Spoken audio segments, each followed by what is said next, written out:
En esta sesión vamos a aprender acerca de si es que los demonios asisten a la iglesia. Ya lo Ahora, analicemos este punto. La estrategia de Satanás siempre ha sido dividir y conquistar al pueblo de Dios, desde el inicio. Estos representantes del mundo oscuro se infiltran en las iglesias con ese propósito, de dividir, de destruir a lo que Dios considera precioso, y atacando primordialmente a los pastores para poder dividir la iglesia y oponerse al trabajo que el Espíritu Santo está haciendo. Aunque Él quisiera que creyamos que no existe, si levantamos el velo espiritual, vamos a ver a Lucifer en el centro de mando, enviando demonios a nuestras iglesias para poder atacar. Me refiero a esto por el hecho de que sabemos que nuestra lucha no es contra sangre ni carne, sino contra principados, contra potestades, contra los poderes de este mundo de tinieblas, contra las fuerzas espirituales de maldad en las regiones espirituales. Esa es la realidad que nosotros vemos en las Escrituras. El diablo es la fuerza espiritual que causa el caos y utiliza a los abusadores como agentes humanos para llevar a cabo sus ataques diabólicos, incluso si estos agentes no son conscientes de que están cooperando con Satanás, que es exactamente lo que hablamos. Aquellas personas que piensan que están tratando de hacer algo por el beneficio de la iglesia, pero en realidad están colaborando con Satanás. Su presencia no es obvia a simple vista, ya que no entran por las puertas de la iglesia haciendo ruido, sino que ascenden astutamente al congregarse dentro y relacionarse con personas que crean esa rebeldía. Su existencia se detecta a través del tumulto, la división y el odio que surge en la congregación. Y estos espíritus vienen a ser en el sentido de lo que motiva a las personas en diferentes aspectos. Y en ciertos casos viene a ser incluso por el hecho de ese deseo de controlar como un fariseo dentro de la iglesia. Considera lo que Jesús menciona en Juan 8:44. Ustedes son de su padre el diablo y quieren hacer los deseos de su padre. Él fue un asesino desde el principio y no se ha mantenido en la verdad porque no hay verdad en él. Cuando habla mentira, habla de su propia naturaleza porque es mentiroso y es el padre de la mentira. Los fariseos seguían las instrucciones de Satanás, no las de Dios. A pesar de su aparente devoción y actos de aparente rectitud, eran falsos santos llenos de corrupción, como Jesús los acusó. Eran tumbas blancas por fuera, pero podridas por dentro. Su conspiración para matar a Jesús estaba en completa cooperación con el malvado genio y astucia malévola de Satanás. Después de la desaparición de los fariseos, la idea es que los demonios religiosos todavía están en la tierra y han estado engañando a la gente desde entonces. Se sugiere que podrían estar utilizando la misma estrategia hoy en día, tratando de controlar iglesias y oponiéndose a pastores, al igual que controlar las sinagogas y diferentes tipos de religiones, o desarrollando religiones para controlar a las masas de esa forma. Buscan personas que anhelan el poder y aman el protagonismo religioso. Buscan a las personas rebeldes, los fariseos modernos, que anhelan el control y posiciones de autoridad, para llevar a cabo su pensamiento y acción depravada de tener el control, de tener ese dominio. Considera que aquellas personas son embaucadas por el pecado más, por ponerlo de esta forma, el favorito de Satanás. ¿Cuál es? Orgullo. Cuando intentas tratar de hacer entender a una persona que está llena de orgullo, estás perdiendo tu tiempo. El orgulloso no aprende. El orgulloso te dice. Es importante reconocer las actividades en el ámbito espiritual y estar alerta a los engaños del enemigo. Considera que Satanás no tiene que tomar ventaja sobre nosotros, pues no debemos ignorar sus planes. Y esta es la idea de este taller. Es el hecho de que podemos desenmascarar las estrategias, el plan de acción que tiene Satanás, para que por lo menos las iglesias que se encuentran aquí representando no vayan a caer con la misma estrategia que ha utilizado en otras iglesias. Ahora, no todos los demonios, por ponerlo de esta forma, actúan de la misma manera. Una vez que encuentran colaboradores humanos dispuestos pueden integrarse fácilmente en congregaciones. Su misión es imitar el lenguaje y las costumbres cristianas para ganar credibilidad en la comunidad, mientras ocultan su agenda de perseguir al pastor y dividir a la iglesia. La estrategia astuta para atacar al pastor no es tan evidente como en este lugar, en Estados Unidos, por ponerlo de esta forma, como lo haría como en México. Considera esto. El plano viene a ser el mismo. La estrategia y las personas pueden diferir de país en país, de iglesia en iglesia, pero el fin viene a ser el mismo, causar una división. Pero este viene a ser el plan maestro, por ponerlo de esta forma. Estos demonios actúan como devotos miembros de la congregación, pero su verdadero propósito es sembrar discordia y expulsar a los líderes piadosos. Estos demonios son maestros del disfraz y sus acciones a menudo imitan las de verdaderos creyentes. Incluso se presentan como falsos conversos. Si los fariseos que gobernaban las sinagogas, considera esto, memorizaban las escrituras, oraban 3 horas al día y estaban, aún así, condenados al infierno, ¿qué te hace pensar que aquella persona que viene a tu iglesia, que es el más devoto, no puede ser capaz de atacar al pastor? Porque eso mismo es que alguien que está activamente involucrado en la iglesia es verdaderamente salvo. Ven, considera eso. No es que estemos dudando de a diestra y siniestra, sino que solo tienes que ser sabio. No seas tan ingenuo en muchas cosas de decisiones, sobre todo cuando se trata de elegir a aquellas personas que están en posición de liderazgo. Si un fariseo se uniera a una de nuestras iglesias hoy en día, rápidamente encontraría lugares para servir. Y su increíble dedicación lo catapultaría al asiento de prominencia. Entonces, entiende esto. Si Satanás manipuló a, en ese entonces, fariseos para tomar posiciones de liderazgo, y si es que un fariseo de esas características se transportaría hoy en la actualidad, de inmediatamente lo pondrías como líder. A ese nivel, bueno. Es el hecho de que se introducen en la iglesia de una forma así como que, wow, esta persona es capaz, esta persona se sabe relacionar con gente, y inmediatamente pongámoslo en esta posición.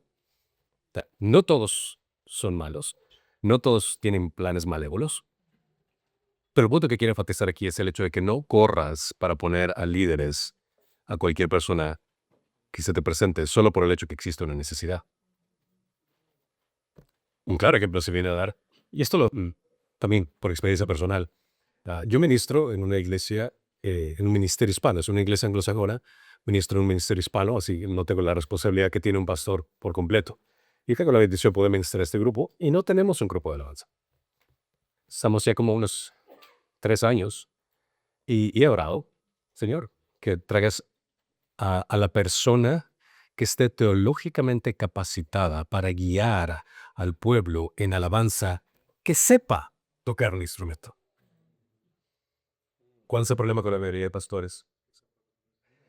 Necesita alguien que sepa tocar el instrumento. Y después voy a tratar de enseñarle teológicamente lo que necesita. Sí. El problema que viene con eso es el hecho de que estás poniendo a alguien que está en una... Y lo peor aún, alguien que no es maduro, alguien que no tiene una preparación teológica para ministrar a la gente en frente de otras personas, y otras personas automáticamente lo van a poner en una posición de liderazgo. Lo están viendo como alguien de autoridad. Y el otorgarle por ponerlo de esta forma, fama a una persona que no está capacitada es para destruirlo o para enorgullecerlo. Y tristemente te vas a topar con personas que después, al estar en esa posición, se van a considerar como divas, como divos, que prácticamente consideran que la alabanza es mucho más importante que la enseñanza y que tienen que hacerse las cosas de esta forma y que todo tiene que alinearse de acuerdo a lo que yo quiero. Entonces, yo he optado, de preferencia pongo un video con letras y cantamos todos juntos, porque hasta ahora el Señor no ha puesto una persona que tenga esa capacidad teológica para poder guiar a la gente en alabanza. Y estoy bien, tranquilamente, no hay problema. He tenido varias personas en el que he estado sirviendo que saben tocar instrumentos, que han estado en grupos profesionales, pero que nuevamente yo no necesito gente que sepa tocar un instrumento, yo necesito gente que sepa guiar a la gente teológicamente en alabanza. ¿Por qué? Porque he visto en experiencias anteriores que se ha puesto alguien por una necesidad, que sabe tocar un instrumento y que a final de cuentas hemos tenido que sacarlo porque ha hecho algo indigno, por su comportamiento orgulloso o por X o Y razón. Yo coordiné para Marcos Witt, Jesús Adrián Broco, Pankia, Descampos, y Goldi, y trabajé con varios de los músicos, y es penosamente triste que entre ellos hay personas terriblemente inmaduros, pero son músicos profesionales. ¿Ya? Que tienen, Estoy haciendo lo correcto. ¿ya? Que tienen el talento, pero no el llamado. No todos los que llevan una piel de oveja realmente son una oveja. Ten mucho cuidado con eso. Considera Tito 1:16. Profesan conocer a Dios, pero con sus hechos lo niegan, siendo abominables y desobedientes e inútiles para cualquier obra buena. Muchas personas intentan comprar su propia salvación a través de los años de fiel servicio en la iglesia, sin conocer al Señor.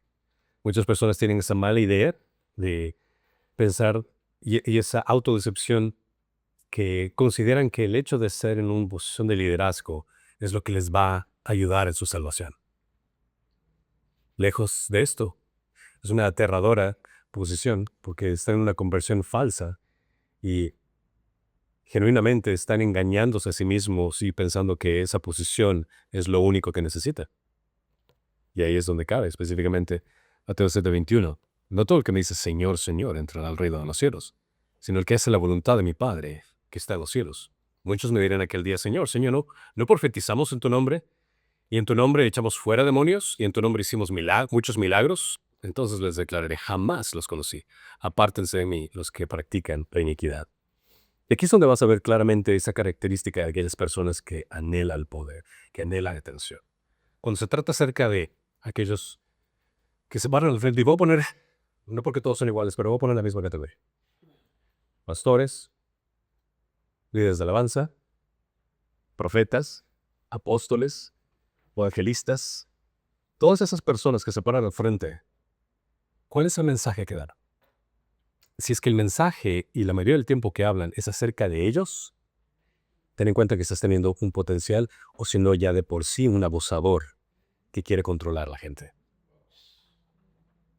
Cuando el mensaje principal es, mira lo que yo soy, lo que yo hago, lo que yo hice, no importa en qué categoría lo pongas, estás tratando con una persona que no le interesa la palabra de Dios, sino le interesa promoverse a sí mismo. Ten mucho cuidado con cualquiera de esas categorías, cualquiera de esos individuos, porque primordialmente y sobre todo de un púlpito, lo que se tiene que predicar es Cristo, no la persona. Es única y exclusivamente Cristo. El problema que se da con cierto tipo de personas viene a ser con la autoridad. A medida que observamos detenidamente la asombrosa cantidad de pastores que abandonan el pastoreado, comenzamos a comprender que la rebelión es la fuerza amenazante que los ha expulsado. Es decir, que aquellas personas que no les gusta que les digan qué es lo que tienen que hacer son las que son potenciales para causar una división y un problema. Pasajes como estos son muy importantes de enseñar dentro de su contexto. Obedezcan a sus pastores y sujétense a ellos porque ellos velan por sus almas, como quienes han de dar cuenta. Permíteles que lo hagan con alegría y no quejándose, porque eso no sería provechoso para ustedes. Ahora, considera que aquí menciona que nosotros, como pastores, tenemos que guiar a la gente al gran pastor, que es Cristo. Nosotros vamos a rendir cuentas de lo que estamos haciendo, de cada una de las ovejas que estamos ministrando. Así que debemos tener mucho cuidado, en primer lugar, primordialmente, en qué enseñamos, porque si enseñas algo que está mal, que es errado, vas a tener que rendir cuentas no solo por lo que tú creíste, sino por lo que tú compartiste con los demás y creaste y multiplicaste una doctrina equivocada en los demás. Es ahí la importancia de la educación teológica. Antes de entrar al seminario, yo estaba enseñando herejías sin darme cuenta. Yo estaba enseñando acerca de la Trinidad de una forma herética sin darme cuenta. Hasta cuando aprendí historia de la iglesia, doctrina trinitaria, después tuve que pararme en el púlpito y pedir perdón a la gente. Disculpa, pero yo le estaba enseñando esto que estaba equivocado. Considera que cuando se trata acerca de liderar y que el hecho de que la gente nos obedezca, no se trata del hecho de que nos obedezca a nosotros como nos complace. Porque Dios no nos ha puesto a nosotros en una posición de liderazgo donde nosotros somos la autoridad que les decimos a la gente que tiene que hacer. No. La idea de liderazgo no es una pirámide donde nosotros estamos en el tope y la gente nos obedece. No, es una pirámide invertida, donde nosotros estamos abajo. Y el gran ejemplo viene a ser Cristo. Él vino a servir, Él vino a ministrar. Nuestra labor es de servir y ministrar. Si la gente tiene que obedecer algo que nosotros decimos, es por lo que decimos viene de la palabra de Dios. Es ahí donde la gente viene y se somete a la palabra de Dios. Se sujetan a la palabra de Dios. Nosotros somos aquellos que presentan la palabra de Dios. Se sujeta la gente a ella únicamente, no nosotros. Ahora, muchos miembros de la iglesia de hoy en día no tienen respeto por el oficio del pastor. No tienen temor alguno por el hecho de que Dios los ha llamado para esto. Lamentablemente, existen dos casos, tengo que admitirlo. Hay gente mal llamada pastora que ha abusado de su posición, que lamentablemente mancha la oficina del ministerio pastoral, y entendible que mucha persona no tenga respeto por ellos. Pero aquellos que son humildes para enseñar, que enfatizan la palabra de Dios por sobre todas las cosas, que se enfatizan por el hecho del crecimiento de la santificación de los creyentes, es otra. Considera que ningún líder, independientemente de cuál gentil y amable sea, está exento de la hostilidad de los antagonistas, ya que la sumisión no está en su vocabulario. Para un antagonista, el someterse a un pastor no existe. Para un antagonista, el pastor es, tú estás para servirme a mí. Y en cierto sentido, sí, es verdad, nosotros estamos para servir, para ministrar para la palabra de Dios, pero para ministrar para tu crecimiento espiritual, no para tus caprichos, no para tus antojos. Moisés, el hombre más humilde de la faz de la tierra, y es extraño que él mismo escribió eso, recibió una fuerte oposición, considera esto, incluyendo su propia familia. Pero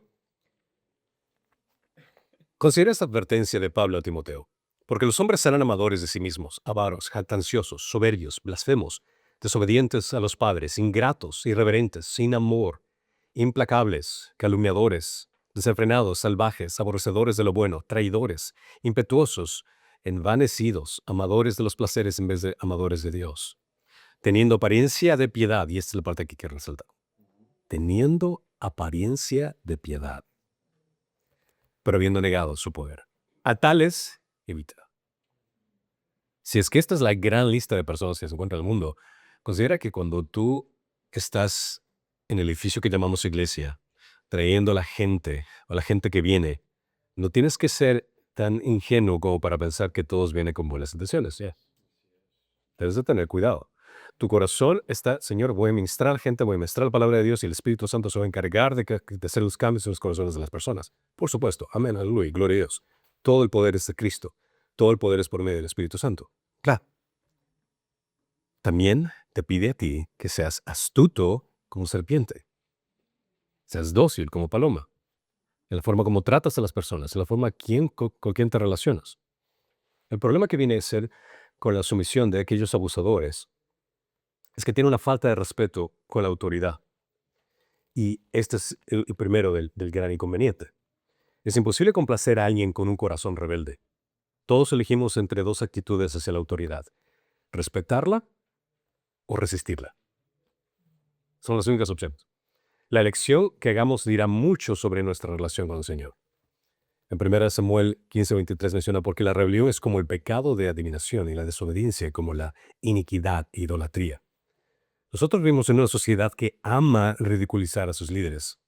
Los comediantes de los programas nocturnos se burlan del presidente, los niños hablan mal de sus maestros, los adolescentes detestan a sus padres, los empleados menosprecian a sus jefes. ¿Te sorprende el hecho de que tal vez alguien hable mal de ti como pastor? Cuando nos sometemos a los líderes de nuestra iglesia, nos estamos sometiendo al Señor. Esto es algo que debemos enseñar a la iglesia. Y esta es una forma de enseñarlo bastante sutil, bastante humilde, porque tampoco queremos dar esa mala impresión de que tienen que someterse a mí. No. La palabra de Dios es el hecho de que puedan entender que yo les estoy enseñando la palabra de Dios. Y es por el hecho que yo estoy tomando el tiempo, estoy estudiando, me estoy dedicando para poder manejar bien la palabra de Dios y presentarla como un heraldo responsable que presenta a ustedes la palabra. En ese sentido se somete. a lo que estoy haciendo para ustedes. No mi autoridad, no mis caprichos, bajo la autoridad de la palabra de Dios. Cuando Pablo entendió la importancia de respetar a nuestros líderes, nos imploró que oráramos también por ellos. 1 Timoteo 2:1-3, exhorto pues, ante todo, que hagan plegarias, oraciones, peticiones y acciones de gracia por todos los hombres, por los reyes y por los que están en autoridad, para que podamos vivir una vida tranquila y sosegada, con toda piedad y dignidad, porque esto es bueno y agradable delante de Dios nuestro Salvador. Nosotros debemos orar por el presidente, sea que te guste o no. ¿Por qué? Porque es algo que Dios nos pide que hagamos. Nosotros debemos de orar por las autoridades gubernamentales, sea que te guste o no. ¿Por qué? Porque es algo que Dios nos pide que hagamos. De la misma forma, tenemos que enseñar a la congregación a que oren por nosotros, a que interceda por nosotros. ¿Ok? Porque necesitamos claramente esta oración. Y sea específicos en la oración. Oración en el hecho de protección, tanto a nivel emocional, tanto a nivel psicológico, protección de cualquier ataque del enemigo, protección dentro de la iglesia porque no se cree divisiones o algo por el estilo, protección a nuestra familia. Y necesitamos esas oraciones. Y cuando compartimos la necesidad a nuestra familia de estas oraciones, nos ayuda a que podamos enfocarnos en la palabra de Dios, sabiendo que tenemos un grupo de soldados que oran a nuestro alrededor para nosotros enfocarnos a la palabra de Dios. La oración es precisamente lo que los líderes necesitan desesperadamente, ya que el espíritu de anarquía parece estar ganando fuerza hora tras hora. El propósito es para mantener orden dentro de la iglesia, para garantizar que las personas santas gobiernen en la iglesia. El Señor ha establecido calificaciones bíblicas para el liderazgo dentro de esto. Esto también es aprender de sabiduría. ¿A quién ponemos de líder? El liderazgo piadoso junto con seguidores sumisos son las dos dinámicas que hacen una iglesia efectiva. Voy a repetir esto. El liderazgo piadoso junto con seguidores sumisos son las dos dinámicas que hacen una iglesia efectiva. ¿Y cómo puedes demostrar esas ganas de tener líderes piadosos y que tengas seguidores sumisos? Siendo tú el ejemplo. Es la única forma en que puedes obtener este tipo de liderazgo. Siendo tú ese ejemplo. El liderazgo piadoso junto con esos seguidores sumisos son lo que realmente ayuda dentro de la iglesia. Es imperativo que todos los líderes de la iglesia cumplan con las calificaciones bíblicas y sean individuos piadosos que estén moralmente y sean moralmente irreprochables. Si se ignoran los estándares bíblicos, los abusadores de pastores tomarán puestos de autoridad y perseguirán a los justos en lugar de castigar a los malvados. Y es claramente cuando el pueblo gime, cuando menciona, como Proverbios 29:2 menciona, que cuando una persona que no debería estar en liderazgo, que tiene intenciones malas, está en liderazgo, vas a sufrir las consecuencias. Otra viene a ser el problema de la sumisión. El principio de la sumisión funciona voluntariamente de abajo hacia arriba. Es casi imposible encontrar una iglesia donde todos estén de acuerdo en todos los asuntos. No existe una iglesia perfecta. Y si es que existe, no te unas porque la vas a arruinar. Para que el ministerio fluya sin problemas, sus miembros deben anular sus propias preferencias a través de la sumisión para que se pueda lograr el mayor bien. La sumisión es una actitud del corazón que voluntariamente se ofrece a respetar a aquellos que están en autoridad sobre ellos. El sometimiento es un llamado que Dios tiene a la gente. No es un llamado que Dios nos dice a nosotros los pastores para obligar a la gente. Es de la misma forma con el esposo y la esposa. El Señor dice que la esposa se someta al esposo. No le dice al esposo, dile a tu esposa que se someta. Y si lo haces de esa forma, estás en problemas con Dios. Porque Dios le dice a la mujer, sométete a tu esposo. No le dice al esposo para que se lo recuerde. De la misma forma nosotros enseñamos a la iglesia que se sometan al pastor, no porque nosotros les decimos, sino porque es lo que Dios dice. Y enseñarlo de esa forma. Entonces ahí es donde viene la actitud del corazón, que voluntariamente se ofrece. Ay, se me saltó eso. Solo hay un problema cuando un pastor no puede considerar esto. El problema es el hecho de que el pastor no puede obligar a nadie a someterse. Es lo que quería leer. 1 Tesalonicenses 15:12. Pero rogamos, hermanos, que reconozcan a los que con diligencia trabajen entre ustedes y los dirigen el Señor y los instruyen, y que los tengan en muy alta estima con amor por causa de su trabajo. Vivan en paz los unos con los otros. Cuando nosotros alimentamos como pastores a la congregación de una forma saludable y la gente crece, se desarrolla saludablemente, ellos aprecian la comida. Entonces, al hacerles caer en cuenta eso, les pides, ayúdame para poder ser mejor en lo que hago. Oren por mí. Y les pido, si es que pueden ayudarme de alguna otra forma en cubrir ciertas necesidades en la iglesia que me pueden robar el tiempo para yo poder enseñarles, ayúdenme en esas necesidades. Entonces, les estás haciendo entender a la iglesia que es un cuerpo, que no todo el peso viene del pastor. Yo únicamente estoy para equipar a ustedes para que seamos un grupo, para que seamos iglesia. Si es que a mí me toma tiempo en hacer otras actividades, que lo puedo hacer tranquilamente porque tengo el corazón para servir, pero me roba tiempo para poder dedicarme a la palabra, para poder enseñarles a los demás. Entonces ahí puedes hacer entender la necesidad de la congregación de trabajar mutuamente. Otro viene a ser, las personas sumisas reciben la promesa, las personas sumisas reciben autoridad de Dios. Cada vez que nos rendimos a algo, nos ponemos bajo su poder. En efecto, estamos eligiendo dejar que nos controle. Si cedemos a la tentación, ¿qué pasa? Nos controla. Si cedemos al Espíritu Santo, ¿qué pasa? Nos controla. Por el contrario, los rebeldes espirituales intentarán apoderarse de la autoridad mediante la manipulación, la intimidación, lo que los descalifica para el liderazgo. Una persona que quiera estar en liderazgo, automáticamente tiene que ser una bandera roja. Aquella persona que te exija o que te manipule para estar en una posición de liderazgo, de preferencia no la pongas. Porque de antemano te está diciendo, desde el principio te está diciendo, yo quiero tener autoridad. Ten mucho cuidado con eso. La penalidad, eliminar a aquellos que instigan la confusión y la división. La sumisión es una mala palabra para las personas rebeldes. Es por eso que Pablo instruye a los líderes de la iglesia a amonestar a quienes, a los rebeldes. 1 Tesalonicenses 5:14. Los miembros de la iglesia y subordinados deben ser tratados de manera diferente a aquellos que cooperan alegremente para construir el reino de Dios. Enfrentar a aquellos que perturban la iglesia es una tarea desalentadora para aquellos que supervisan el rebaño. Pero si los líderes de la iglesia condescienden con su intimidación, esto indica debilidad, lo que les da permiso para continuar en su anarquía. Si es que no atacas el problema de raíz, el problema te va a atacar a ti. Sin embargo, las escrituras son inconfundibles. Si alguien continúa causando confusión y contiendas, debe de ser confrontado. No es fácil, a nadie de nosotros nos gusta la confrontación, pero exige coraje para enfrentar a los alborotadores. Y todo lo haces por el bien de la iglesia. Son los alborotadores que continuamente crean fricción y división los que deben ser advertidos y posiblemente incluso expulsados de la iglesia.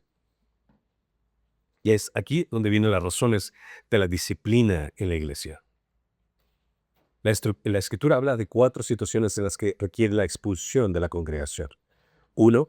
Personas rebeldes que crean contiendas y divisiones en la iglesia. Tito 3:10.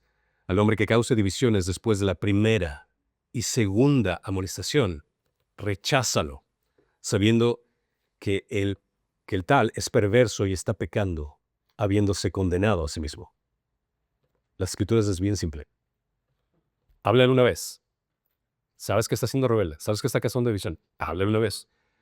Dale el beneficio de la duda. En amor a Cristo, dale el beneficio de la duda. Pero si vuelve a hacer lo mismo, hazle caer en cuenta, incluso yo diría una misericordia más. La segunda vez le diría, esta es la última vez que voy a hacer la advertencia. La tercera vez es tu salida inmediata. No hay otra opción. Cristianos impenitentes que hacen alarde abiertamente de la inmoralidad sexual en la iglesia. En 1 Corintios es un gran ejemplo, 5:11. Sino que en efecto les escribí que no anduvieran en compañía de ninguno que llamándose hermano es una persona inmoral, o avaro, o idólatra, o difamador, o borracho, o estafador. Con esa persona ni siquiera coman. O sea, ni siquiera tengan una relación de amistad, ni a ese nivel. Pues porque he de juzgar yo a los de fuera. ¿No juzgan ustedes los que están dentro de la iglesia? Pero Dios juzga a los que están afuera. Expulsen al malvado de entre ustedes. Que no te duela el corazón sacar a alguien. A pesar de las relaciones de amistad, a pesar de los años, sácalo por el beneficio de la iglesia. Falsos maestros que causan división. Romanos 16, 17. Les ruego, hermanos, que vigilen a los que causan disensiones y tropiezos contra las enseñanzas que ustedes aprendieron y que se aparten de ellos. Segundo Tesalonicenses 3:6. Ahora bien, hermanos, les mandamos en el nombre de nuestro Señor Jesucristo que se aparten de todo hermano que ande desordenadamente y no según la doctrina que ustedes recibieron de nosotros. Aquella persona que está enseñando algo que va en contra de la palabra de Dios, ahí no existe opción. Chao. O te sometes a la palabra de Dios, o si quieres ve a hacerte tu propia iglesia. Pero aquí no estás. Lo peor es que capaz y vas a lo progres. Un cristiano que no se arrepiente de un pecado en particular. Si tu hermano peca, ve y reprende las olas. Si te escucha, has ganado a tu hermano. Pero si no te escucha, lleva contigo a uno o a dos más. Pero toda la palabra sea confirmada por boca de 2 o 3 testigos. Y si se rehúsa a escucharlos, dilo a la iglesia. Y si también rehúsa escuchar a la iglesia, sea para ti como un gentil y recaudador de impuestos. Las personas divisivas suelen ser agresivas y hostiles y deben tratarse con rapidez. Esta estrategia de 2 pasos debe utilizarse para eliminar a los abusadores de pastores de la congregación.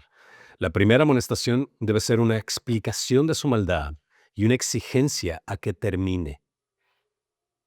No existen opciones. Tiene que terminar.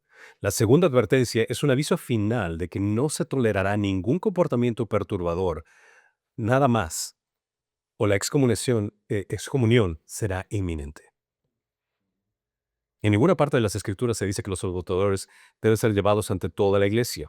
Este importante asunto debe ser manejado por los ancianos y pastor principal sin involucrar a la congregación. Cuando se trata de aquellas personas que intentan hacer una división y un daño, esto no cabe el hecho que lo estés tratando como hermano, sino que trata con el problema. No lo expongas, porque el problema viene a ser, cuando tú lo expones enfrente de la iglesia, le estás dando plataforma para que pueda continuar. El pastor principal y el equipo de liderazgo confrontan al rebelde y le informan que ha sido expulsado de la membresía de la iglesia debido a la insubordinación y que es la decisión final de la iglesia. ¿Cómo se debe informar a la congregación de que la persona ha sido expulsada? Permite que el Espíritu Santo te guíe. En algunos casos no es necesario el anuncio. En iglesias más grandes, la mayoría de las personas ni siquiera conocían a la persona que se fue. En iglesias más pequeñas, donde todos se conocen como personas, puedes dar una breve declaración de que el alborotador tuvo que ser eliminado y no tienes que entrar en detalles, incluso por proteger la reputación de la persona que lo hizo. Por ejemplo, lo que acabo de decir, el ejemplo personal. Yo no doy nombres. Del anciano le doy nombres a la persona. ¿Por qué? Porque quiero proteger su reputación. A final de cuentas, Dios se va a encargar de él. Él es el que se encarga de eso. El propósito de la disciplina en la iglesia es proteger a la iglesia de personas que intenten destruirla. Los falsos maestros deben ser removidos para mantener una sana doctrina bíblica. Los miembros que no se arrepienten deben ser removidos para salvaguardar la pureza del compañerismo. Y los abusadores de pastores deben ser removidos para preservar la paz y la unidad de la congregación. El derecho a ejercer la disciplina en la iglesia debe incluirse en los estatutos de la iglesia. Si el proceso de 2 pasos no se explica claramente, los abusadores de pastores no serán disuadidos en sus insidios planes para atacar a los pastores. Y aquí es donde es la importancia de tener una constitución en tu iglesia. Es la importancia de someterte a una constitución en la iglesia. Es decir, que tú tienes una autoridad, que es la constitución que te sometes. Y esa constitución es la que te ayuda a decir, esto es cómo funciona la iglesia. Así es como se rige la iglesia. Estos son los pasos que se tienen que tomar con respecto a tal ministerio, para hacer tal cosa, con respecto a credo. Todo tiene que estar claro. Para que cuando exista un inconveniente con el estilo, solo te presentas a la Constitución y dices, así es como funciona la iglesia. Y tú no estás funcionando como funciona la iglesia, por ende no te estás sometiendo a la autoridad que viene a ser la Constitución de la iglesia. Es decir, no, pero la palabra de Dios es la autoridad. Por supuesto que la palabra de Dios es la autoridad. Y esta Constitución está basada en la palabra de Dios. Muchas iglesias funcionan al revés. En lugar de que los pastores guíen a los miembros, son los miembros quienes mandan a los pastores. Por temor a ser despedidos, los pastores tristemente lo que hacen es seguirlos. Al tener que seguir a los miembros en lugar de guiarlos, pierden su autoridad y la iglesia se desvía del camino que Dios quiere. Los pastores deben retomar su rol de liderazgo y los miembros deben seguirlos con respeto, permitiendo que la cabeza guíe al cuerpo. Esto es cerrando la brecha. Y para hacer esto, necesitas considerar que la tecnicalidad para ser abusadores del pastor. El problema del abuso pastoral tiene su raíz en personas no calificadas y sin temor a Dios, que ocupan puestos de autoridad impulsadas por un espíritu de rebeldía. Los diáconos y líderes laicos a menudo no son examinados con suficiente rigor antes de ser elegidos. Sus defectos pasan desapercibidos y llegan al poder con facilidad. Debes de tener un proceso que incluso puede estar estar establecido en la constitución de la iglesia, de cómo eliges a un líder. Y puedes incluso hablar con diferentes pastores y, oye, ¿cómo es tu constitución? ¿O cómo haces tú estas cosas? Puedes ayudarle en cierto tipo de sabiduría cuando eliges a un líder. Y aprende de los demás. Considera que no somos llaneros solitarios. Y este es el beneficio que quiero lograr aquí. El hecho que puedes establecer conexiones con el resto de los demás y pedir sabiduría a los demás. Como les mencioné al principio, tenemos 517 años de experiencia en este cuarto, en el ministerio. Aprovechalo. No tienes que reinventar la rueda. Si es que tienes que poner a un líder, aprende qué sistema tendría que hacerlo. ¿Cómo podría basar ese líder que sea capaz para este ministerio? Me encantó que cuando me eligieron a mí para pastor, uno de los requerimientos es hablar con mi esposa. Y al hablar con mi esposa fue prácticamente como el pastor se dio cuenta si es que realmente estaba calificado o no. Entre varias de las cosas, obviamente. Pero me gustó eso. Por el hecho de que no se basa únicamente por lo que yo aparento. El sistema de nominación basado en popularidad permite que personas no aptas sean puestas en posiciones de liderazgo que, a final de cuentas, te vas a arrepentir. Los pastores quedan a merced de estos líderes abusivos que los manipulan y controlan debido a su falta de autoridad. Considera que implementar un sistema de escrutinio exhaustivo basado en cualidades bíblicas para el puesto de liderazgo es algo que debes de hacer. Comunica con la congregación los requisitos para los líderes y los motivos por los que se puede rechazar a un candidato. Algo que también podrías hacer es cuando se trata acerca de poner una posición tanto como anciano, diácono, líder, cualquier aspecto. Obviamente analizas tú personalmente, calificas bíblicamente si es que es adecuado, pero también haz una votación de la gente. No el hecho de que la gente va a elegir, sino el hecho de que si es que puede que alguna persona, puede ser en anonimato, que te diga, esta persona no debería ser líder por X o Y razón. Eso te ayudaría incluso para darte cuenta, hay algo que yo no sabía o que estaba oculto, que necesito indagar un poco más. El voto popular no necesariamente es la voluntad de Dios. La mayoría no siempre tiene la razón y a menudo se ignoran las cualidades bíblicas al elegir pastores y otros líderes y permite que personas abusidas lleguen al poder. Recuerdo un comentario que le habían hecho a Paul Washer, que diciendo, me encantaría que usted sea pastor en nuestra iglesia, y Paul Washer le dice, te atreves a sí mismo. Nosotros quedamos sorprendidos. ¿Pero por qué? Ni siquiera me conoces.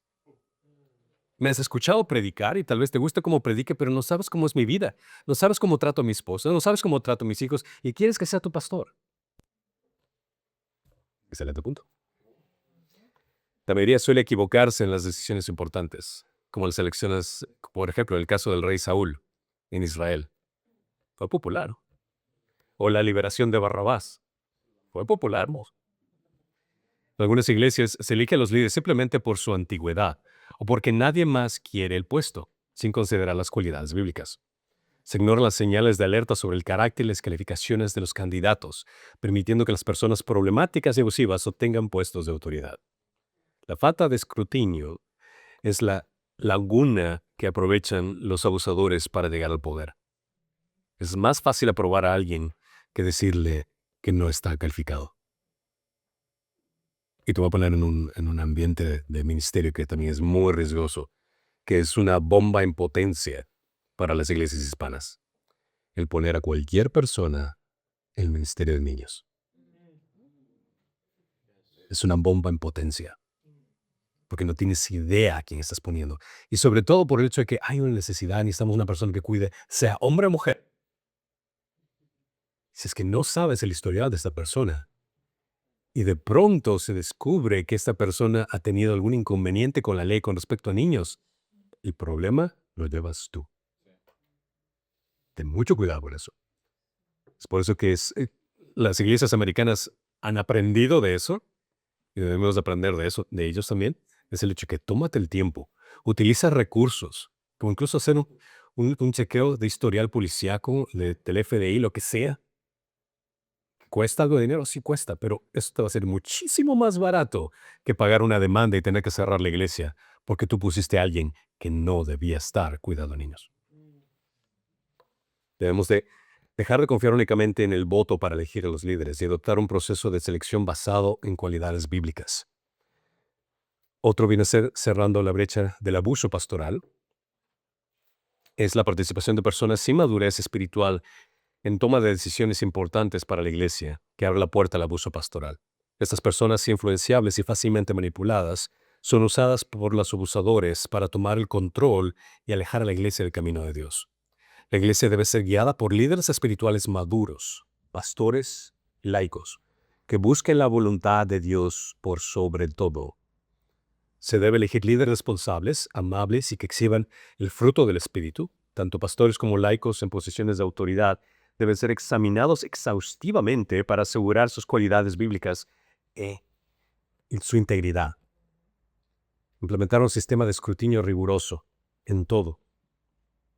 Una iglesia sana y protegida del abuso pastoral es aquella que cierra la brecha permitiendo que los líderes espirituales estén en el lugar correcto y los abusadores ni siquiera tengan la oportunidad de cruzar el puente. Y todo es por establecer ciertas normas de antemano. Eso te va a proteger. Las cualidades de liderazgo espiritual. Los líderes espirituales deben poseer un carácter moral, intachable y madurez espiritual para proteger a la iglesia del abuso. Las calificaciones bíblicas sirven para excluir a personas no aptas y evitar abusadores alcancen el poder. Aquí reitero una nuevamente. Considera que no pongamos a alguien solo porque hay una necesidad. La necesidad no puede ser excusa para poner a cualquier persona que va a lastimar a alguien, ya sea física, psicológica o espiritualmente, en el futuro. No vale la pena. No vale la pena. Ay, no tenemos vida de alabanza, no importa, no hay música. Adelante. Ay, no tenemos para cuidar niños, no importa, que los niños se sienten con todos. Punto. No tienes que sacar una solución para cada cosa y poner a personas que no deberías. Cualidades para los siervos, las cualidades bíblicas para los diáconos, enfatizando su rol como humildes servidores que apoyen y animan a los pastores, no como rivales o abusadores. En contraste su función con los de los ancianos, quienes son los líderes y responsables de las decisiones de la iglesia. Un diácono significa literalmente un siervo humilde. Su llamado es de ayudar, de apoyar, de animar a los pastores, siguiendo el ejemplo de Jesús como el servidor. Los diáconos deben ser dignos de una sola esposa, buenos administradores de sus hogares y libres de chismes, de malicia e hipocresía. Manteniendo piadosos al mando. Los líderes actuales que cumplen con las cualidades bíblicas son los más capacitados para elegir a los futuros líderes entre tus discípulos. Solo míralo eso. Si es que tú pones a un líder que no es capacitado, a un líder que bíblicamente no debería estar ahí, ¿qué tipo de líder crees que él va a elegir? Te puedes dar cuenta el error calumnial que estás haciendo aquí. Estás poniendo a alguien mal que a poner a alguien que es peor. La congregación tiene la oportunidad de denunciar cualquier razón por la que el candidato no sea apto, protegiendo a la iglesia de líderes abusivos. Establece una cultura de transparencia y rendición de cuentas en la iglesia, donde todos los líderes, incluyendo las personas que trabajan dentro de la iglesia pagadas, sean responsables ante los ancianos. Asegura la sucesión de líderes piadosos y requiere un proceso cuidadoso basado en las escrituras. ¿Recuerda que les mencioné el hecho de la idea fatal de poner ancianos de por vida? No lo haga. Una sugerencia que les puedo dar, nuevamente, esto es una sugerencia de sabiduría, y es por la iglesia de Simo, me parece excelente la idea, es el hecho de que un anciano es, en primer lugar, evaluado por el liderazgo, en segundo lugar, es votado por la congregación de miembros, y ahí es donde se elige esa persona para ser anciano. esa persona puede ser anciano por 3 años. Al final de los 3 años, si ese anciano dice, ¿sabes qué? Quiero descansar, se toma un descanso. O si es que dice, ¿sabes qué? Quiero continuar. Y sirve por otros 3 años, siendo elegido. Siendo elegido. Pero una vez que ha servido 2 términos, ya no puede volverse a hacer. Esa persona puede servir por 3 años, puede descansar, pasa unos 5 años y servir por otros 3 años, pero ya no puede volver a ser elegido. El beneficio que tienes aquí es el hecho que vas a tener un liderazgo fresco. Y no vas a tener una persona que se le va a subir los humos del liderazgo a la persona, sino que sabe que tiene la responsabilidad de servir, de guiar el liderazgo. Y eso es el punto de escoger líderes. Las personas en la iglesia que te ayuden. Las personas en la iglesia se dividen en 3 categorías: los que ayudan, los que se esconden y los que obstaculizan. Los líderes deben evaluar el historial de los candidatos para identificar a los que realmente aportan en la iglesia, analizar el historial, el carácter y la visión de los candidatos de liderazgo, poner en prioridad la integridad y el amor de Dios, elegir a estas personas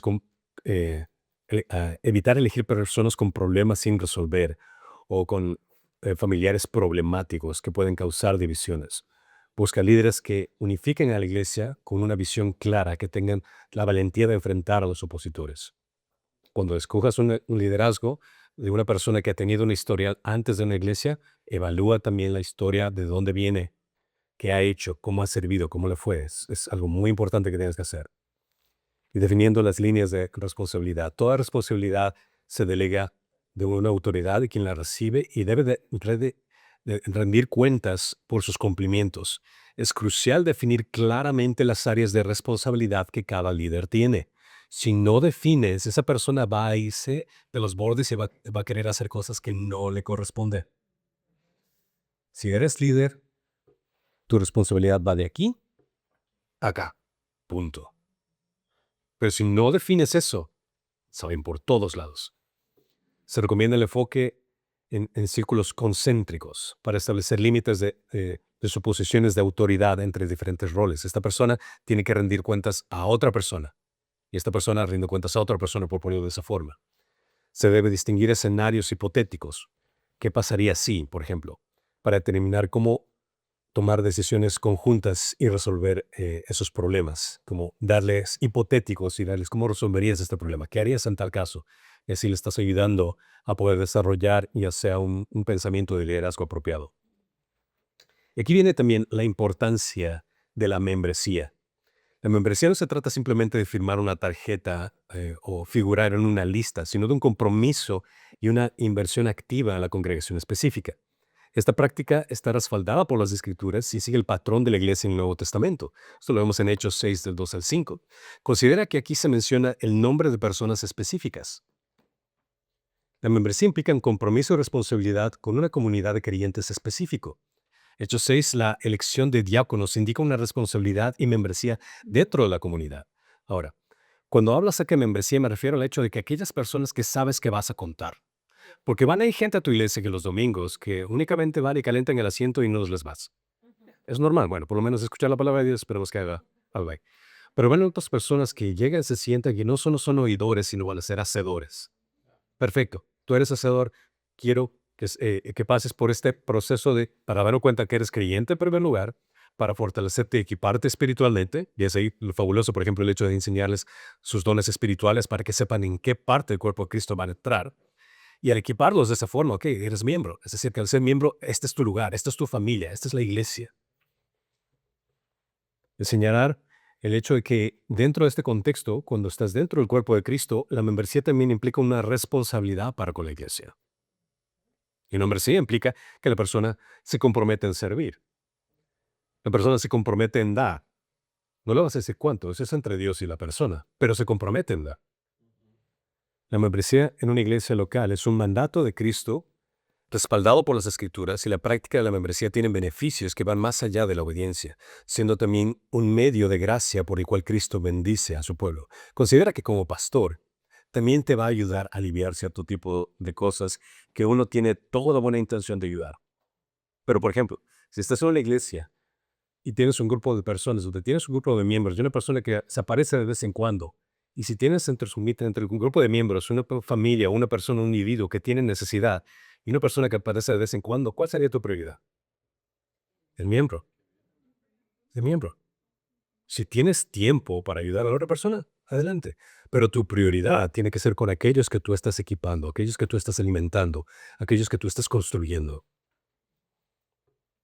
Y aquí es donde finalizamos tomando el toro por los cuernos. Pasos concretos para enfrentar la situación del abuso pastoral y recuperar la paz, la esperanza y la estabilidad en tu iglesia. Prepárate para enfrentar los ataques y resistir las embestidas. No te paralices, reacciona ante los ataques. Lo peor que puedes hacer es quedarte inmóvil. Primero, confía plenamente en el Señor. Primordial. Independientemente del resultado inmediato, tu futuro está completamente en las manos de Dios. Confía en su fidelidad, en su plan perfecto para tu vida. Refúgiate en la oración y en la lectura de la Biblia para fortalecer tu fe y encontrar paz en la presencia de Dios. No permitas que el miedo y la incertidumbre controlen tu vida. Dios tiene control de todo y estás reposando en Él. Él nunca te fallará.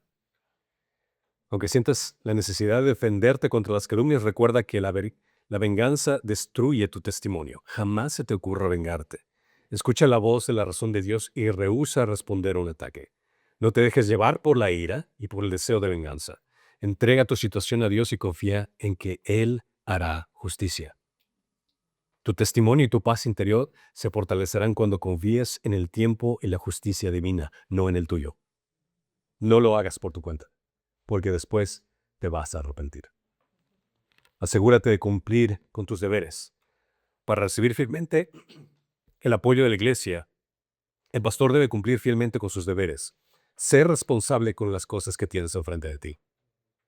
Si Dios te ha dado cierto tipo de responsabilidades, hazlas adecuadamente. Evalúa tu desempeño ministerial con honestidad. Busca la excelencia en tu ministerio, dedicando tiempo al estudio, a la oración, a la predicación. Un pastor que cumple con sus deberes con diligencia y amor recibe la bendición de Dios y el apoyo de su congregación. Sé irreprochable en tu integridad. Los pastores deben mantener un corazón puro y una conducta intachable. No des tela para que te corten. Ten mucho cuidado. Un líder que actúa con rectitud y pureza de corazón inspira confianza, promueve la unidad y sirve un buen ejemplo en su congregación. Algo que serviría muchísimo también para la integridad, lo que recomiendo, que es una perspectiva que hacen muchas iglesias anglosajonas y muchas iglesias hispanas no lo hacen, es el ser transparentes con las finanzas. Eso te va a ayudar muchísimo en tu integridad. Cuando hablo de ser transparente con las finanzas, es incluso también dentro del contexto de miembros, que es lo que estoy hablando, es el hecho de que tú presentas a los miembros, mira, esta es la necesidad que existe. Nosotros somos una iglesia de tal tamaño, existen tales gastos, esto es prácticamente el presupuesto que nos hace falta, esto es lo que todos sabes que se tiene que cubrir. Perfecto. Este es el ingreso, estos son los gastos. Somos familia. Ustedes ya saben qué es lo que tiene que ocurrir aquí. Y al ser transparente es el hecho de que, y única y exclusivamente con los miembros, ese es prácticamente donde deberías preocuparte más, porque ellos son los que colaboran. Es presentarles esto, mira, esto es lo que está pasando y estos son los números de ingresos, son números de salida. No necesariamente tienes que imprimir eso y ponerlo en la entrada de la iglesia, no. Pero puedes hacer reuniones específicas donde tú llamas, hey, vamos a hacer una reunión para aquellos que quieren que son miembros de la iglesia, para explicarle cómo estamos nuestras finanzas. Cuando haces eso tranquilamente, hay transparencia y la gente confía. Y qué mejor, como consejo que hicimos nosotros, si puedes afiliarte a una organización que sea externa, que demuestre que tu transparencia y las finanzas son correctas, mucho mejor. Es una carta excelente para presentar. Ok, hasta ahora, y pueden corregirme si es que alguien conoce, no he conocido ninguna iglesia hispana más de la que yo estuve que haya hecho eso. Y les recomiendo que lo haga. Muchísimo. Porque eso deja mucho que decir con respecto al hecho de qué tan responsable eres con tus finanzas. Enfrenta a tus adversarios con sabiduría. Los acusadores se aprovechan de las debilidades y del miedo de sus víctimas. Es crucial que los pastores se mantengan firmes en su fe y no se dejen amedrentar. Busque el apoyo de otros líderes de la iglesia, de la denominación o consejos profesionales. Recuerda que la verdad siempre prevalece. Los acusadores de la iglesia no pueden prevalecer si los pastores se mantienen fuertes en su fe. O sea, Tienes que buscar ayuda, buscar a aquellas personas que estén a tu lado para que puedas estar en la misma página. Reúne a tu equipo de apoyo. Rodéate de personas de confianza, que te animen, que te asesoren. Incluso si es que no tienes nadie dentro de tu iglesia, busca personas exteriores que te pueden ayudar, que te puedan asesorar para esto. Encuentra líneas de vida, de formas de pastores veteranos que hayan enfrentado a sus abusadores. Es crucial para recibir consejo sabio. Esto te da a entender de que este ataque del enemigo no ha pasado únicamente con ciertas iglesias. Esto es algo que el enemigo hace constantemente. Y cuando estés en una situación así, espero que no lo estés, puedas contactarte con alguien y decir, oye, mira, ¿qué hago en esta situación? Aquí estamos para ayudarte, aquí estamos para motivarte. Y parte de este taller es la idea. Conecta con pastores que hayan sobrevivido a ese abuso pastoral y busca consejo y apoyo. No estás solo. No eres la única persona en la cual Satanás ha atacado de esta forma. Esto es crucial también. Documenta todo. Guarda registros, fechas, testigos, detalles, ataques, todo. Es más, si estás en una conversación, graba la conversación con la persona que estás hablando. No tienes que por qué publicarlo ni nada por el estilo. Solo tenlo de referencia.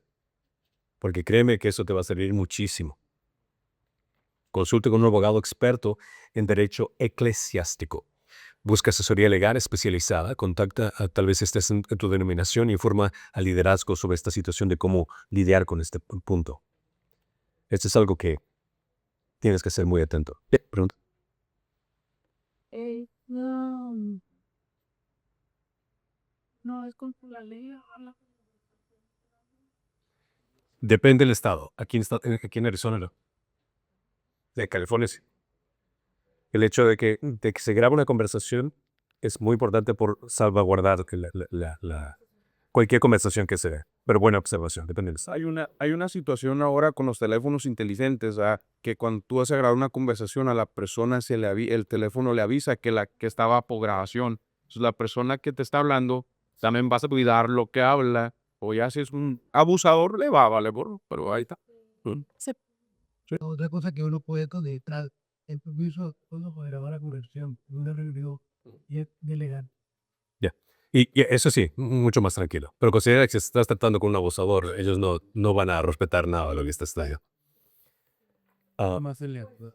Incluso, considera esto. Puede ser que un abusador te esté grabando, pero si es que tú grabas, el abusador puede editar lo que tú dijiste y tergiversar lo que hablaste. Haces en este caso, la autoridad no le ponga a usted le ponga que ya el testigo. También, de la misma forma. Otro punto importante es protege a tu esposa e hijos. Tu esposa es tu ministerio primordial. Tus hijos, tu ministerio secundario. El ministerio pastoral llega en tercer puesto. Así que ninguna iglesia, ningún ministerio vale más del ministerio que Dios te ha puesto. Sería absurdo de que Dios te presente un ministerio para destruir otro. No. Tu esposa es primero. Después de Dios, obviamente, tu esposa es primero, después son tus hijos. Protégelos. La familia del pastor es una prioridad más alta que la iglesia. Los miembros de la familia del pastor son víctimas inocentes y a menudo pasan desapercibidos del abuso. Y es por esto de lo que se conoce como en inglés el PK Syndrome. Los hijos de pastores que sufren. Y tristemente los casos es el hecho de que los hijos de los pastores tienden a rechazar a la iglesia en vista a lo que experimentaron dentro. ¿Por qué? Porque ellos son testigos de muchas cosas que pasan, conversaciones que se dan, de ataques que se dan a los padres. La turbulencia en la iglesia puede afectarnos profundamente. Es fundamental mantener la relación de familia con Dios separada del abuso de la iglesia. Y aquí pueden ver la importancia de que ustedes vengan con sus esposas a escuchar esto, por el hecho de que son un equipo. Y priorizar esta situación. El pastor debe proteger a su esposa e hijos de los detalles específicos de los problemas de la iglesia. Los niños no necesitan conocer la política interna y las esposas no necesitan saber todos los detalles escabrosos que se dan en las conversaciones. Es una forma también de proteger a tu esposa. Hay ciertos detalles que no hace falta que no he comentado con mi esposa porque quiero proteger su corazón. Busca apoyo de profesionales y consejeros para ayudarte a manejar la situación y el abuso y proteger a tu familia. Ahí es donde vale la pena buscar consejería en este contexto. Educa a tu congregación. Comparte la verdad sobre lo que es el abuso pastoral y tus intenciones de que quieres proteger la iglesia. Los cristianos deben evitar ser cómplices de chismosos protegiendo su identidad. Y la solución bíblica del chisme es exponer públicamente a los responsables. Solo enséñales. Hey, si es que alguna vez escuchas un chisme, mira, tengo algo que contarte. La respuesta que puedes decirles es esto. Puedo citarte lo que me vas a decir. No, ok, entonces no me digas absolutamente nada. Si es que no puedo citarte y decir, mira, esta persona me dijo tal cosa con respecto a ti y hablar con la persona que estás hablando, entonces eso es un chisme. Rechaza la tentación de participar en el chisme, y sea propagándolos o protegiendo quien lo hace. Si el chisme persiste, considera la posibilidad de exponer a los responsables de manera pública, siguiendo los principios bíblicos con la intención de corregir y restaurar. Crea un comité de investigación neutral. Investiga las acusaciones con objetividad y transparencia. Un mediador neutral ajeno a la iglesia puede ayudar a restaurar la paz y la estabilidad de la congregación. La mediación es más efectiva cuando ambas partes confían en el mediador, lo que permite la creación de un plan de acción. Sigue las políticas de tu iglesia. No tomes acciones impulsivas fuera del protocolo establecido. Nuevamente, la constitución de la iglesia. La Biblia se instruye sobre la necesidad de remover a quienes causan disturbios, como lo menciona Tito 3:10. Ahora, con todo este tema, ahora me imagino que ustedes que ya tienen, algunos que tienen constitución de su iglesia, van a poner una cláusula con respecto a este tipo de cosas. No te aísles. Mantén la comunicación con tu familia, con tus amigos, con tu red de apoyo. No te aísles, busca ese consejo de otros y confía en Dios en medio de esta situación. Sufrir abuso pastoral es aún más difícil si es que lo haces solo. Se recomienda encontrar amigos de confianza, y este es nuevamente el corazón que me encantaría que puedan encontrar aquí, gente que puedas conectarte, puedas conocer. Expresa tus frustraciones. No cargues solo con el peso del abuso pastoral. Busca un amigo de confianza en que confiar y recibir el apoyo que necesitas para enfrentar esta situación difícil. Cuida tu salud mental y física. Pon ese bienestar emocional físico como prioridad. Confía en Dios. Recuerda que su fidelidad y apóyate en su fortaleza en medio de la tormenta. Y perdona a aquellos que te ofendieron. El perdón no es opcional, sino un requisito fundamental para la vida cristiana. Perdona a quienes te han lastimado, a pesar de que no se lo merecen, porque estás modelando el amor de Cristo. Y es por tu propio beneficio. No cargues con esa amargura, porque no te va a ayudar. El perdón no es para ellos, sino para ti, para mantener un corazón limpio y abierto a las bendiciones de Dios. Ninguno es importante ante el abuso pastoral. Considera esto. Cualquiera puede ser atacado. Toma las riendas de tu situación. Confía en Dios y emprende acciones concretas para sanar tu iglesia, para sanarte a ti mismo. Y recuerda que al final hay una luz al final del túnel. No estás solo. Todo lo que se ha enseñado aquí es con la motivación de que ustedes puedan entender una realidad que tal vez no comprendían. Justamente cuando estábamos hablando, es el hecho que muchos hemos entrado al ministerio pastoral con las mejores intenciones. Pero lamentablemente muchos hemos entrado ingenuos a este tipo de cosas. Y no es cuando estamos pasando por el proceso y el dolor de enfrentarnos con esa cruda realidad que nos damos una cruda realidad de que no toda la gente es buena. Tenemos todo el corazón de querer ayudar, pero vivimos en un mundo caído en el pecado. Y hay varias personas que van a entrar por las puertas de tu iglesia que van a tener una buena intención de querer crecer, pero hay otras que van a tener una mala intención de quererte vencer. Considéralo. ¿Alguna pregunta? ¿Les ha sido útil este tema hoy? No más, un comentario en lo de protege a tu esposa y tus hijos. No creo que pase aquí, pero he visto muchas veces que las parejas platican las cosas de la iglesia en el carro o en lugares donde están los equipos que no de. Eso les sugiero. Ya no. Excelente observación. Sí. Sí, ese sería mi punto. Ahí vendría el punto. No conversas con tus hijos cosas que no necesitan saber. Ya. Y chuetos. Venimos de República Dominicana, me quiero dar a la primera parte que estuvo hablando acerca de los satanistas. En una ola de repente hablando que habían satanistas que estaban dándole vida. Y todo el mundo empezó con la expectativa. Como uno en la iglesia, ves que alguien por ahí tenía la cincinada de negro, con un temor y con una expectación. Pero los reales satanistas, como usted decía, a veces están al lado de las... Ya, se visten de blanco. Sí. Ya no, ya es la parte que el enemigo puede disfrazarse como un ángel de luz y utilizar personas en diferentes contextos para hacer caer. Me atrapa, o sea, que muchas veces no estamos a la posición de abusador y profesor, entonces ponemos con miedo, ¿verdad?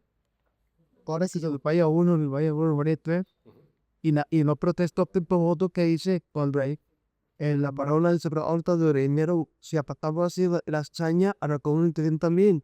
Es lo que el Señor dijo un voto que muchas veces lo dejamos, el cambio de dados en el texto. Correcto, correcto. Lo que vamos a hacer, vamos a tener un momento de almuerzo en este instante, pero en la tercera sesión vamos a tener sí. Perdón. Claro que sí. ¿Qué tan recomendable sería formar un comité de ética ministerial? ¿En qué aspecto? Que analice todas las quejas, que evalúe tanto de parte de los quejosos como de parte del ministerio social. Creo que serviría mucho más práctico porque es que creas un grupo de ética. Esperemos que tengas las personas adecuadas de ética para hacer eso. Es como perseguir a los éticas. Pero lo que sería más práctico sería el desarrollar un plan de cómo la iglesia tiene que desarrollarse en cierto tipo de cosas. O sea, algo que ya esté establecido. La constitución de la iglesia, que toque cierto tipo de temas de ética con respecto a comportamiento en X situación, en Y situación. Y así, en lugar de dejar que la opinión sea en las personas, por ejemplo, ¿podrías establecer un grupo de ética para desarrollar este documento? Sí, para desarrollar la Constitución, sí, perfecto. Pero no el dejarlo abiertamente a las personas, porque puede ser opinión personal, se vuelve subjetivo en lugar de objetivo. Entonces, sí, en el sentido de desarrollar la Constitución, para poder ya tener algo que te va a ayudar en eventos futuros de qué es lo que vamos a hacer en X situación, qué es lo que vamos a hacer en Y situación. Por ejemplo, nosotros hicimos recuerda esta enmienda que tuvimos que hacer en la Constitución de la Iglesia, fue el hecho cuando se estaban dando las olas de matrimonios homosexuales. Y para evitar un tipo de ataque a nosotros como iglesia, establecimos esto. Para que nosotros, si es que alguien viene y dice, quiero que haga un matrimonio, y de evitar hacer un matrimonio sexual, lo que nosotros hicimos es, para nosotros hacer un matrimonio, tiene que ser un miembro de la iglesia. Para ser un miembro de la iglesia, tiene que pasar por una clase de preparación de miembro de la iglesia, cual implica tanto doctrinas esenciales del cristianismo como estar de acuerdo con la visión y el credo de la iglesia. Y entre uno de ellos, el credo de la iglesia, el matrimonio fue establecido por Dios entre un hombre y una mujer. No, es que yo no puedo estar de acuerdo con eso. Qué pena, entonces no puedes ser miembro. Y si no puedes ser miembro, no puedo casarte. Te estás protegiendo por la Constitución. Las aseguranzas para iglesias ahora están ofreciendo, te aseguras, viene un paquete. Ya, es sabio en ese sentido. Yeah. Lo que quiero que hagan es, en esta sesión, lo que vamos a hacer en la tercera sesión, vamos a estar almorzando, comiendo, conectándose uno con otros, y vamos a tener la tercera sesión allá. Y la tercera sesión va a ser una forma donde ustedes van a poder compartir ciertos detalles. Me encantaría que ustedes ahora puedan el hecho de compartir si es que alguna vez tuvieron una experiencia o algo que ocurrió en sus vidas con respecto a esto. Y les voy a presentar estas preguntas que pueden utilizar, pueden tomar una fotografía para después utilizarlas dentro de esta discusión pastoral que vamos a tener allá. Preguntas como estas. ¿Alguna vez has experimentado la hostilidad, crítica injusta o manipulación dentro de tu congregación? ¿Cómo afecta el abuso pastoral directa o indirectamente la vida espiritual, emocional y familiar del pastor? ¿Te has encontrado alguna vez con una minoría ruidosa que intentó influir contra o dividir a la iglesia? ¿Cómo has sentido la oposición espiritual en el ministerio? ¿Qué estrategias personales utilizas para proteger tu corazón y el de tu esposa e hijos? ¿Qué líderes, consejeros o pastores han sido para ti líneas de vida durante temporada difícil? Y por último, si pudieras aconsejar a un pastor joven que está enfrentando oposición por primera vez, ¿qué le dirías? La idea es el hecho de que podamos tener una conversación, y aquí están las preguntas para poder sacar ese tipo de conversaciones. Entonces, oremos por la comida y listos para compartir en la tercera sesión. Allá mientras estamos almorzando podemos compartir entre todos. Padre Santo, Señor, gracias te damos por este tiempo que nos has dado, el poder desenmascarar las estrategias del enemigo para estar atentos a que no seamos inocentes en cierto tipo de cosas, sino que seamos astutos y poder proteger el cuerpo de Cristo. Nos has dado una responsabilidad sumamente valiosa, sumamente grande, de poder ministrar a gente hablándole de ti, enseñándoles acerca de ti. Y al mismo tiempo, Señor, tenemos esa responsabilidad de poder protegerlos de cualquier mala influencia, de estos abusadores que incluso pueden atacarnos a nosotros, a nuestra familia, Señor. Te pido que esto nos ayude a poder estar más atentos si hay alguna persona en nuestras iglesias que se está desarrollando para ser un abusador o que ya estén ahí, que por medio de tu Espíritu nos ayudes a poder identificarlo o identificarla y así, Señor, lidiar con este problema de raíz. Y lo hacemos, Señor, porque valoramos el trabajo que nos has dado. Este ministerio, Señor, que tenemos de ministrar a la gente es algo que realmente lo atesoramos. Y te pedimos, Padre Santo, y te pido adelantemente que protejas a cada una de estas iglesias que están aquí presentes, para que puedan ser ese lugar de refugio donde la gente encuentre a Cristo, donde la gente pueda refugiarse en tu palabra y pueda salir más enamorados de quién eres tú. Por honor y gloria de tu nombre te lo pido en Cristo Jesús. Y todos dicen, amén.